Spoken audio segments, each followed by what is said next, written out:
কোন মহিলা কন্যার উপরে কিছু ঘটলে কারোর নির্দেশের জন্য অপেক্ষা করবেন না। যাই করতে চান করে দেবেন। আপনাকে ঢাল হিসেবে প্রোটেক্ট করবে রাজ্যের মুখ্যমন্ত্রী। মাটিগাড়াতে নেপালি একজন ছোট্ট 10 ক্লাসের বাচ্চা মেয়েকে রেপ করে খুন করেছিল, তার ফাঁসির আদেশ হয়েছিল। প্রাক্তন মুখ্যমন্ত্রী মেসেজ করে বললেন ধন্যবাদ দিচ্ছি। কুলতলিতে খুব দ্রুত ফাঁসির আদেশ হলো, ধন্যবাদ দিচ্ছি। কার্যকর করতে পারেন না কেন? হ্যাঁ, লম্বা প্রসেস, ভাষণ দিয়ে তু খিচ মেরি ফটো, ব্যাস।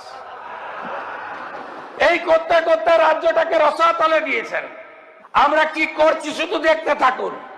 আমি আবারও বলে গেলাম, নারী নির্যাতন এই সরকার আইনের মধ্য দিয়ে কত দূর যেতে পারে শুধু দেখতে থাকুন।